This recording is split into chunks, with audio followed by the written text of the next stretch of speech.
Sa last SONA po ni Pangulong Ferdinand Marcos Jr., yung third SONA niya ay hinighlight po yung pagkamit po ng gobyerno sa food security po ng Pilipinas. At ngayon po ilang buwan na lang malapit na ulit yung kanyang SONA. Kumusta na po yung status ng food security ng ating bansa? Ano na po yung mga naipatupad at ipatutupad pang programa? At saan na po tayo patungo ngayon? Okay, kanina lamang po ay bisita natin si ASEC Irene Dumlao at sinagot niya na po ang ibang mga katanungan tungkol sa food security. Hanggang doon lamang po ang aking masasagot dahil nasagot niya na po kanina ibang mga programa patungkol po dito. Pero nasaan na po tayo ngayon pagdating po dun sa pagtamo ng pamahalaan ng Marcos administration, pagdating po dun sa pagkakaroon natin ng seguridad sa pagkain sa ating bansa? Ligyan na po tayo kanina po kasi ng pagkakataon na maitanong ang tungkol sa food security. Sana po na-detalye po niya kanina.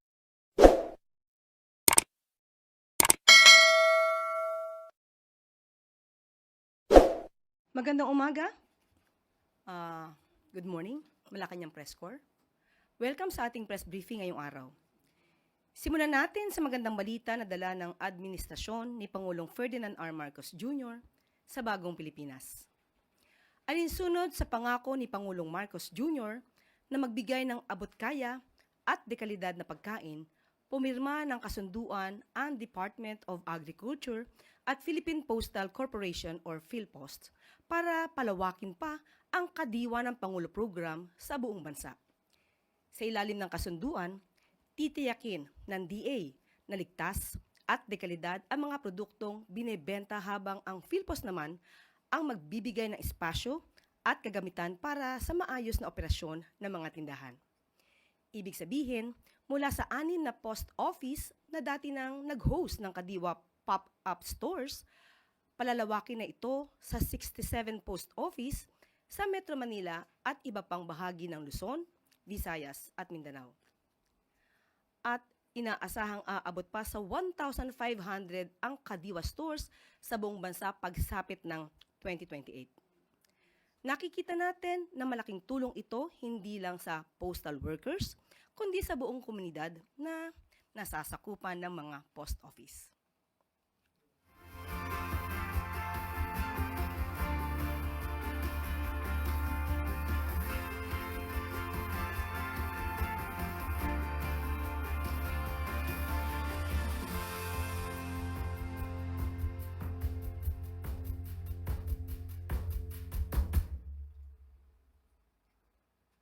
Isa pang good news, binuksan na ng Bureau of Immigration ang bagong OFW wing sa NAIA Terminal 3.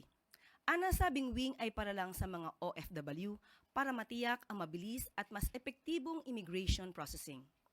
Ang bagong pasilidad ay alinsunod sa target ng administrasyon ni Pangulong Ferdinand Marcos Jr. na pagbutihin at ayusin pa ang mga serbisyo para sa mga OFW. Bahagi rin ito ng pagkakilala sa kontribusyon ng OFWs sa ekonomiya ng ating bansa.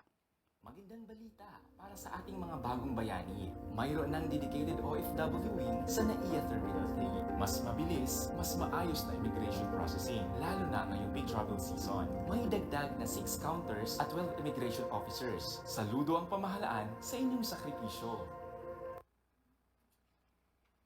At ang ating huling good news, bilang hakbang tungo sa mas masaganang ani at masaganang buhay para sa ating mga kababayan sa agrikultura, pinangunahan ni Pangulong Marcos Jr. ang paglulunsad ng Agripuhunan at Pantawid o APP program ng Department of Agriculture. Ang APP ay isang malawakang inisyatiba na naglalayong bigyan ng pinansyal at teknikal na tulong ang mga kwalipikadong magsasaka ng palay. Sa nasabing programa, makakatanggap ng ang mga magsasaka ng hanggang 60,000 pesos na credit para sa farm inputs at buwanang allowance. Bukod sa mas mababang interes, insured din ang credit line para maiwasan ang matinding epekto sa mga magsasaka sakaling magkaroon ng mga hindi inaasahang sakuna. Bukod sa cash assistance, nagkaloob din ang Philippine Center for Post-Harvest Development and Mechanization or PhilMec ng higit 6 na milyong halaga ng makinarya sa 3 farmer cooperatives. Kabilang dito ang Rice Combine Harvester na nagkakahalaga ng 1.92 milyong pesos at 2 4-wheel tractors. Ayon kay Agriculture Secretary Francisco Laurel Jr., malaking tulong ang APP program para gawing mas kapaki-pakinabang at bankable ang pagsasaka sa bansa. At ito po ang mga good news natin sa araw na ito. Para rin po sagutin ang mga katanungan kaugnay sa survey sa hunger at food security, kasama po natin ngayon si Department of Social Welfare and Development Assistant Secretary Irene Dumlao. Magandang umaga, Asek Dumlao.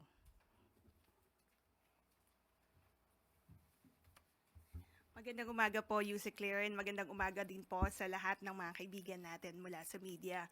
Unang-una po, rini-recognize ng DSWD na multifaceted po yung causes ng hunger and poverty. Kaya nga din po, multi-pronged approach din yung ina-adapt ng aming pong ahensya. We remain steadfast sa pagtataguyod ng mga iba't ibang mga inisyatibo para matugunan po yung issue sa hunger and poverty. And of course, dun sa pagpapabuti at pagpapalawig rin ng mga existing programs ng aming pong ahensya. Kabilang na dyan yung Pantawid Pamilyang Pilipino Program na namumuhunan sa edukasyon at kalusugan ng mga children beneficiaries. Dahil naniniwala po tayo, driver kasi yung hunger sa poverty. Kapag po hindi malulusog ang mga bata, nawawalan po sila ng oportunidad para magkaroon ng magandang kinabukasan. Nakakaapekto ito sa kanilang pag-aaral at sa kanilang productivity. Kung kaya nga po, sabi ko, namumuhunan talaga tayo sa edukasyon at kalusugan. At hindi lamang po iyan, hindi lamang po yung pagbabantay sa specific compliance to the conditions of the program ang ginagawa natin. Nakikipag-ugnayan din tayo sa ibang ahensya ng pamahalaan para mabigyan din ng oportunidad ang mga 4-piece members na magkaroon ng trabaho. Isa po dyan yung ating partnership with the Department of Labor and Employment. Meron po tayong trabaho para sa 4-piece sa Bagong Pilipinas. So, batay po doon sa pinakahuling datos, 9 events na po yung naisagawa natin. Mahigit 400 yung hired on the spot sa events na yon. Mahigit 3,000 na mga 4-piece beneficiaries ang nabigyan ng pagkakataon na magkaroon ng empleyo sa mga iba't ibang mga organizations. Ito po yung nabanggit ko na kinakailangan talaga magtulungan ang iba't ibang ahensya ng pamahalaan kasama na yung pribadong sektor para mabigyan ng kalutasan yung problema ng kalusugan, hunger and poverty. And at the same time, nagpapatuloy din po yung iba pang mga programa ng aming pong kagawaran. Nandyan yung Walang Gutom, nandyan din yung Walang Gutom Kitchen na ini-implement po natin dito sa Kamaynilaan. We're looking at expanding the implementation of this program. Tinitingnan din natin na magkaroon din tayo ng Walang Gutom Kitchen sa parte ng Visayas at Mindanao and sa northern area po ng Maynila. Dahil isa po yan doon sa naging rekomendasyon din in terms of improving the implementation of the program. So again, nagtutulong-tulong po ang iba't ibang ahensya ng pamahalaan. We adopt the whole of government approach, the whole of society approach, sapagkat hindi lamang po gobyerno ang may responsibilidad sa pagtugon sa problema ng kagutuman at kahirapan.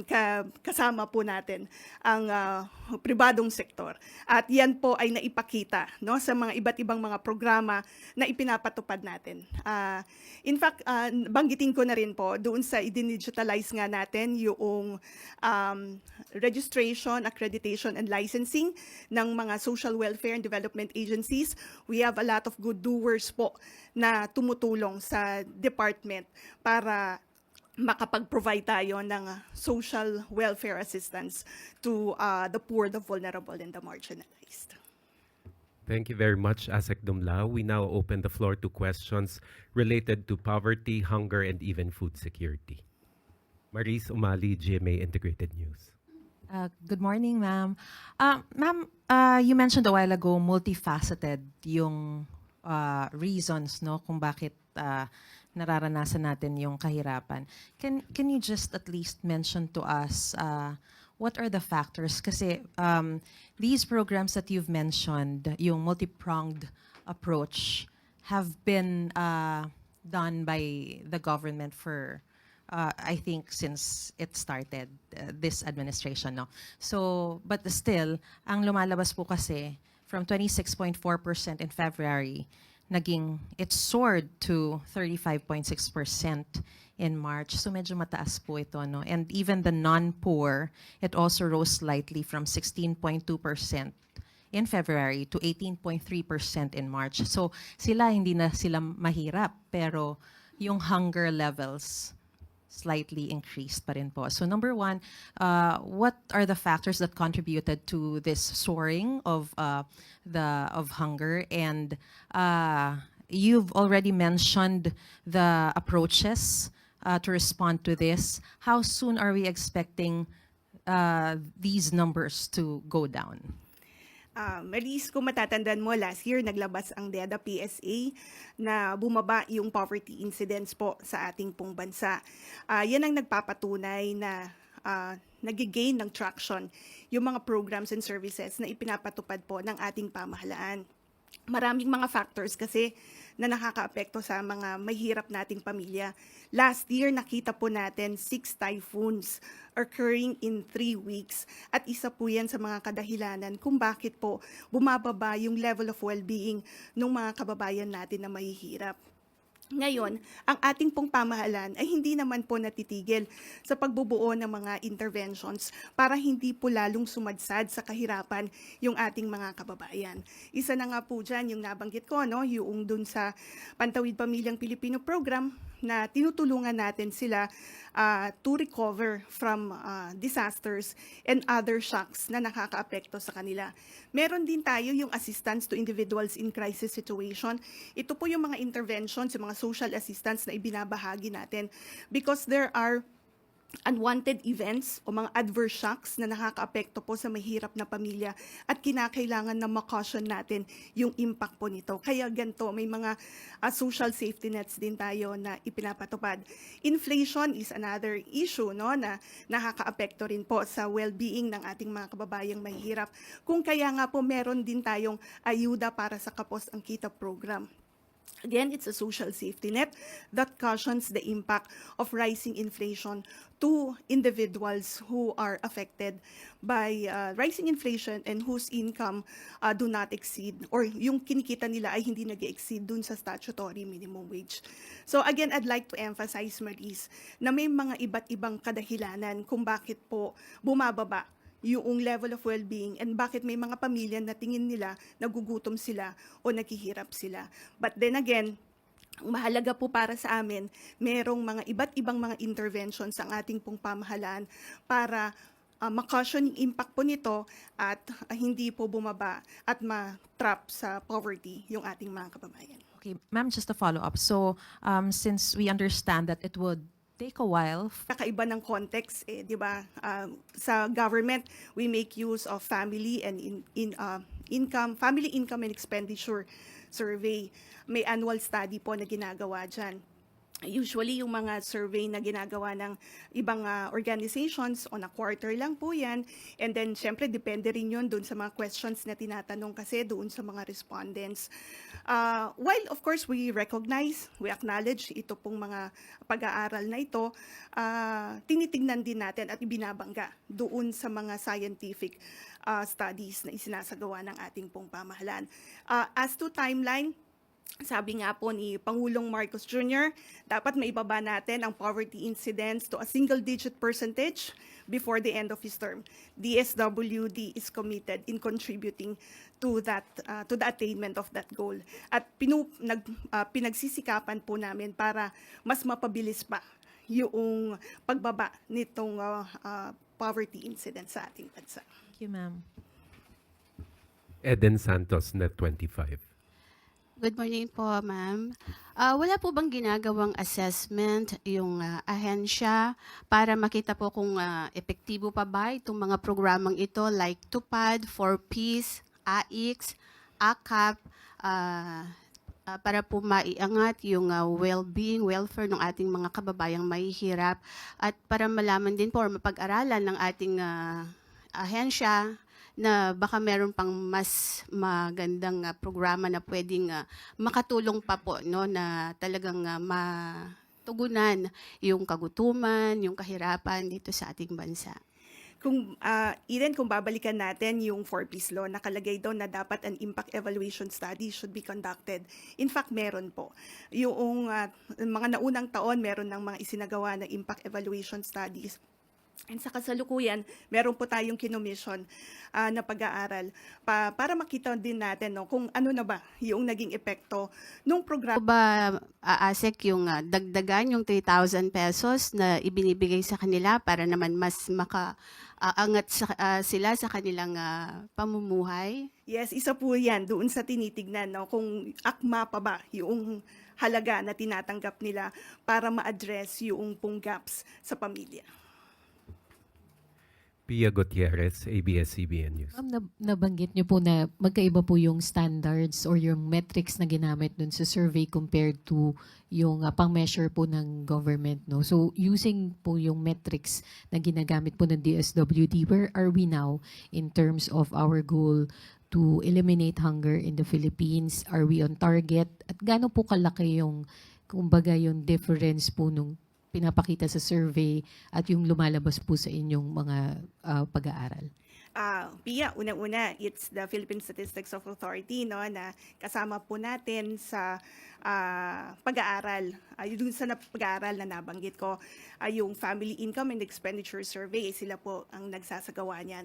But sabi ko nga po, ito ay reference ng aming pong ahensya to assess yung implementation noong mga iba't ibang social protection programs and services. Batay naman po doon sa mga gaya nung lumabas last year, no, na bumaba yung poverty incidence sa ating pong bansa. We can say na nag-gain po ng traction yung mga ipinapatupad nating programa, kagaya nga po ng Walang Gutom program, yung Walang Gutom Kitchen, Tarabasa, and of course yung 4Ps, yung SLP, and Kalahi Seeds, among other social protection programs and services of the department. And batay nga po doon sa pinaparating din ng ating mga beneficiaries na natutuwa sila doon sa ipinapatupad namin. Yun po yung driving force, actually sa motivating force for the department to continue expanding the program implementation and further developing initiatives para mas mapagbuti nga po yung pang social protection agenda natin. And idagdag ko na rin po na doon sa Walang Gutom, we started kasi in 2023 na nasa mahigit 1,000 yung mga beneficiaries. The following year, nag-expand tayo to 150,000 and ngayon, nasa 300,000 household beneficiaries na yung ating nasuserve. So, ibig sabihin po, talagang malaki na yung naiaambag ng ating pong ahensya sa paglutas nga po ng problema ng kagutuman and malnutrition. Clay Pardilla, People's Television.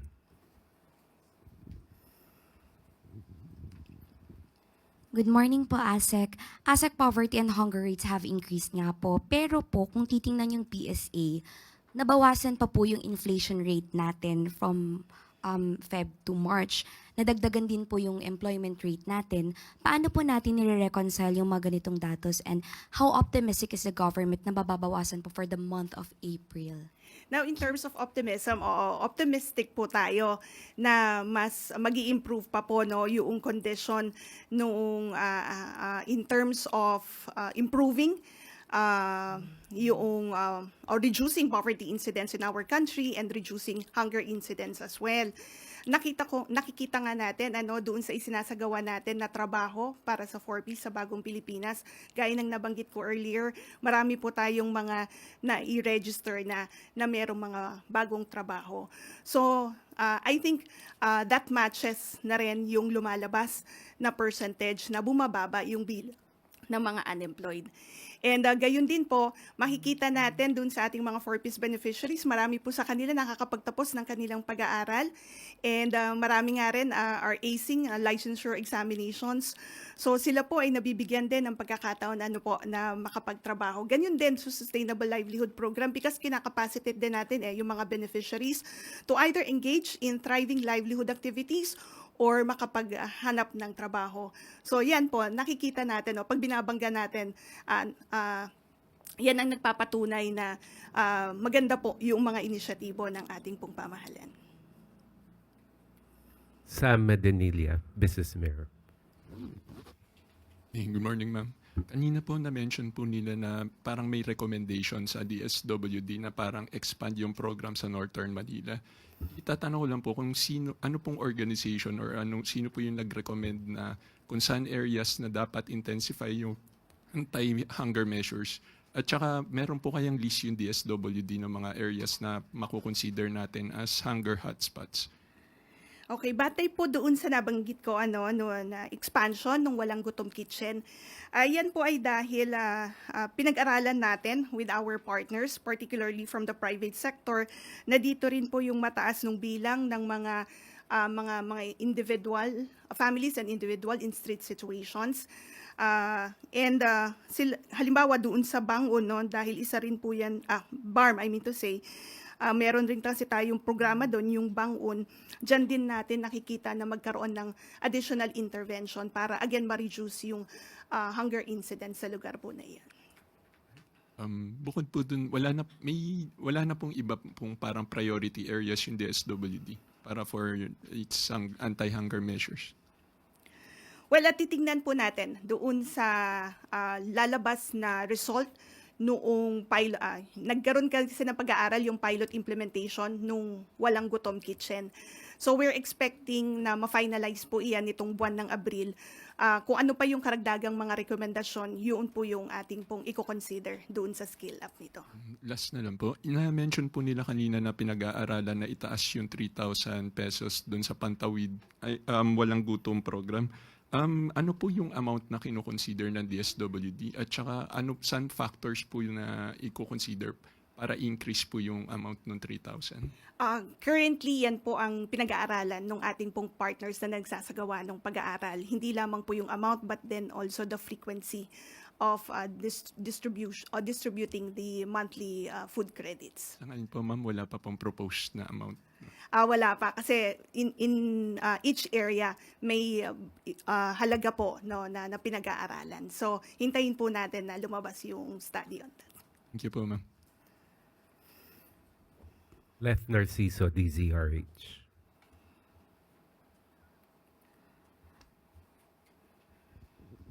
ASEC, ma'am, dun po sa mga nakagraduate na ng 4Ps, may datos po ba ang DSWD kung ilan sa kanila yung nagtuloy-tuloy yung pag-ahon at ilan din naman yung bumalik as beneficiaries?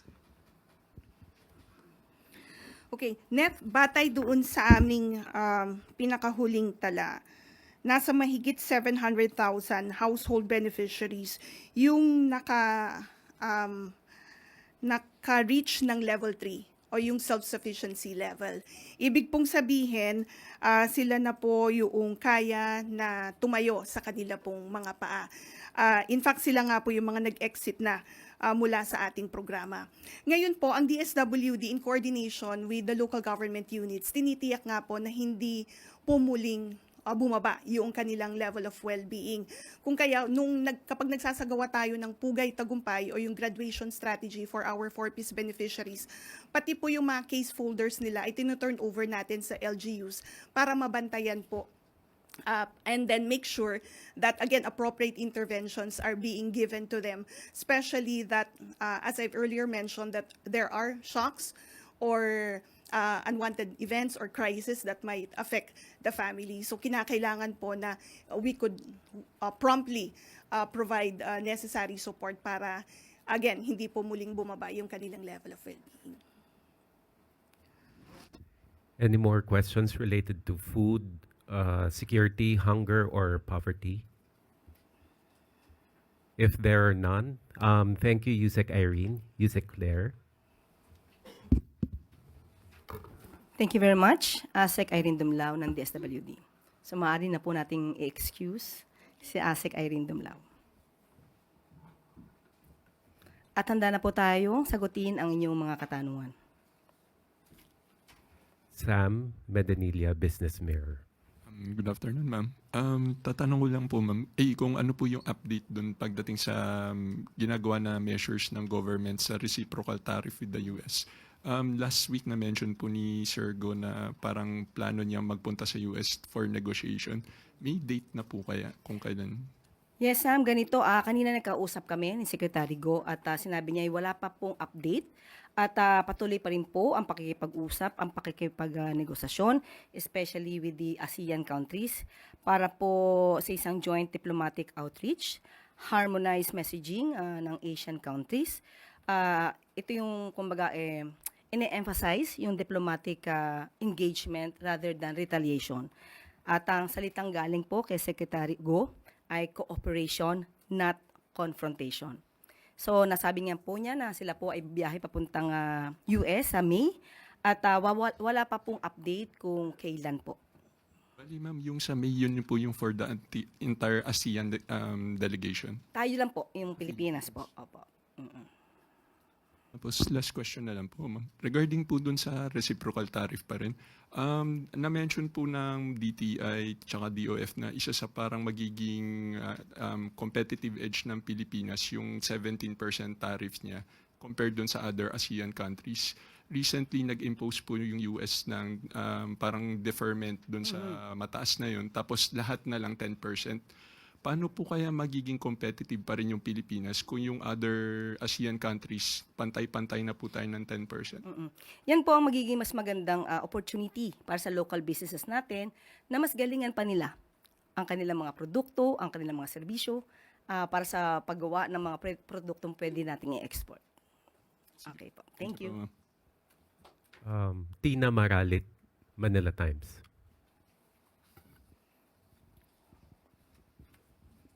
Good afternoon, ma'am. Ma'am, reaction lang po on what came out over the weekend, yung pag-endorso po ni Vice President Sara Duterte sa alyansa candidates, Congresswoman Camille Villar and Senator Amy Marcos. Ano po kayang mensahe ang pinaparating nito sa publiko? Kung di po ako nagkakamali, naglabas na rin po ng mensahe ang si Congressman Toby Tiangco. At lahat po ng question patungkol po dyan ay si Congressman Toby na lang po ang sasagot. But ma'am, is the trust and confidence of the President in these candidates buo pa rin po kaya? Sa kanya mga kandidato, definitely yes. Pero muli, kung ano man po yung iba pang mga detalye patungkol po dito sa recent incidents ay si Congressman Toby Tiangco po ang may authority to talk about that matter. Salamat po, ma'am. Left Narciso, DZRH. Yusek, may we know what are the President's plans for the Holy Week? Naitanong po natin at siya po ay makakasama niya po ang kanyang pamilya. He will spend his time with his family. At ang mga detalye po ay hindi ko na po maibibigay. Yun lang po. Hindi po sinabi kung saan. Hindi po sinabi sa amin kung saan. At kailan po mag-start yung... Opo, basta he will be spending his time during this Holy Week, most probably starting Thursday. Opo, pero yun lang po. Itong Holy Week na po ay bibigyan niya po naman ng oras ang kanyang pamilya para po sila magkasama-sama. Dahil sa sobrang busy ng ating Pangulo sa kanyang mga activities. So, yan po. Follow up to that, Tuesday New DZBB. Hi ma'am, so ibig sabihin po ma'am, from today until Wednesday may i-expect pa kaming mga activities ni Presidente Meron pa po. outside of the palace. Sa aking pagkakaalam, meron din pong magaganap dito sa palasyo. Pero mga meetings lang po. So, i-include po natin yung mga meetings. Thank you ma'am. Eden Santos, Net 25.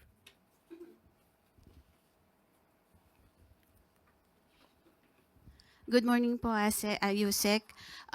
Sa last sona po ni Pangulong Ferdinand Marcos Jr., yung third sona niya ay hinighlight po yung pagkamit po ng gobyerno sa food security po ng Pilipinas. At ngayon po ilang buwan na lang, malapit na ulit yung kanyang SONA. Kumusta na po yung status ng food security ng ating bansa? Ano na po yung mga naipatupad at ipatutupad pang programa? At saan na po tayo patungo ngayon? Okay, kanina lamang po ay bisita natin si ASEC Irene Dumlao at sinagot niya na po ang ibang mga katanungan tungkol sa food security. Hanggang doon lamang po ang aking masasagot dahil nasagot niya na po kanina ibang mga programa patungkol po dito. Pero nasaan na po tayo ngayon pagdating po dun sa pagtamo ng pamahalaan ng Marcos administration, pagdating po dun sa pagkakaroon natin ng seguridad sa pagkain sa ating bansa? Nakita niyo naman po kung ano pong sinabi ng ating ASEC from the DSWD. Nagagampanan po yan at nagkakaroon po ng traction dahil sinabi po niya noong nakarang buwan lamang ay maganda po naman ang naging resulta. At mas maganda po kung muli natin maisasalang ang ating ASEC na si Irene Dumlao para po maitanong niyo po yan. Binigyan na po tayo kanina po kasi ng pagkakataon na maitanong ang tungkol sa food security. Sana po nadetali po niya kanina. At nadetali naman po niyo kanyang mga programa kanina po. Thank you po. Thank you. Ann Soberano, Bombo Radio. Yusek, good morning. Follow up lang din po doon sa Holy Week activities ni Presidente. May mga pahabol po bang instructions si Pangulong Marcos sa mga concerned agencies, lalo po at nagsisimula na pong magsiuwian yung mga kababayan natin, and then may balak po ba siyang magsagawa din ng sariling inspection po? Thank you. Opo, unang-una po, syempre ang gusto po ng Pangulo natin at ang direktiba po niya ay bigyan po ang ating mga kababayan at hindi lamang po mga kababayan, kung sino man po ang bumibisita sa ating bansa, ng isang safe at convenient travel. Maliban po dyan, ang mga naiiwan sa kanilang bahay at hindi naman po nagda-travel at nagbabakasyon ay mabigyan din po ng kanilang proteksyon. At kaya po inaasahan po natin ang ating secretary, si DOTR Secretary Vince Tison, naglilibot po siya upang malaman po ang mga nagbabiyahe kung may mga overloading at kung ano-ano pa maaari maging problema ng mga vehicles, no? Mga transportation na maaaring i-avail ng ating mga kababayan. At maliban po dyan, ang Bureau of Immigration po ay nagsabi rin po na handa po sila sa pagdagsa po ng tao sa airport. At magtatalaga po ng 48 personnel para po siguraduhin na lahat ng counter po ay may tao at hindi po maipon ang pila. Hanggat sa makakaya po dahil hindi po natin malalaman kung gaano ba po talaga kadami po ang dadagsa sa pag-travel po. Balik na rin po sa bansa yung Philippine Humanitarian Team mula sa Myanmar. May mensahe po ba dito si Pangulong Marcos, Yusek? Opo, nagkaroon po ito ng commendation at sila po talaga ay kumbaga ipinarangalan po dahil sa kanilang napakatapang na pagsagupa dito sa kanilang obligasyon at sa kanilang duty po. Kaya po ang lahat po na nanggaling po at tumulong po sa Myanmar, kayo po ay aming pinasasalamatan. Kapuri-puri po ang inyong mga ginawa. Thank you po. Raquel Bayan, Radio Pilipinas. Good morning po, Yusek. May we get Malacanang statement po on the beginning of the overseas voting po and maybe your call for the Filipino voters abroad. Yes, opo. Yan po ay karapatan po talaga nila. Dito po nila mapapakita ang kanilang boses, ang ating mensahe po mula sa palasyo ay gampanan niyo po ang inyong tungkulin bilang isang Pilipino. Bumoto po kayo ng nararapat. Bumoto po mula sa puso.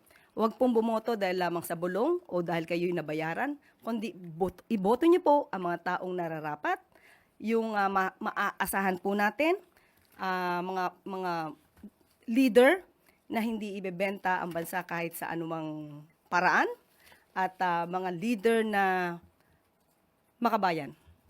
Also, Yusek, for the first time available na rin po yung internet voting para sa mga OFWs natin. Your thoughts on that and maybe what does that say about the innovations of the government po na pinupush natin? Sana po mas maging maayos po ito at dahil po ito ay mas mapapabilis po ang pamamaraan ng pagboto ng ating mga kababayan. Thank you po. Last two questions. Clay Pardilla, People's Television.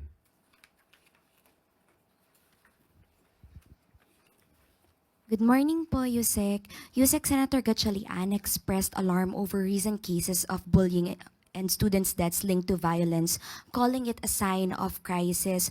What directive po has Malacanang issued to DepEd in response to these incidents? At ano pong maipapayo po natin sa mga magulang? Salamat po. Yes, opo, nagpalabas na rin po ng mensahe po dito at kinukondena po kung ano man po na bullying, panghaharas sa mga estudyante po natin. sa mga kabataan po.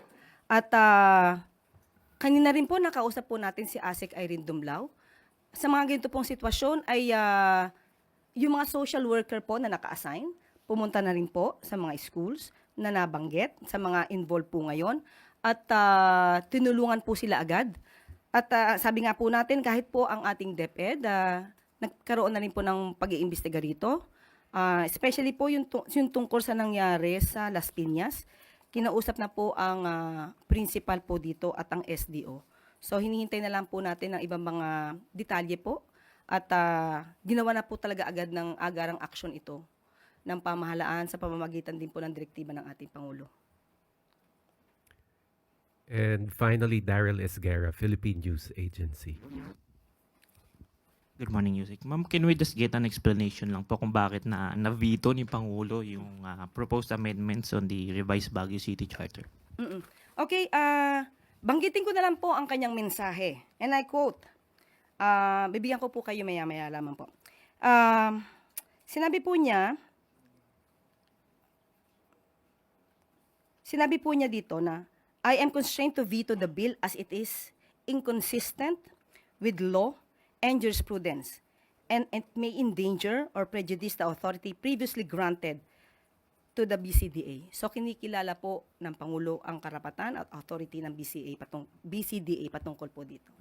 Kaya po na-veto po ang act amending sections 23 and 52 and repealing section 55 of the Republic Act number 11689, otherwise known as the revised charter of the City of Baguio.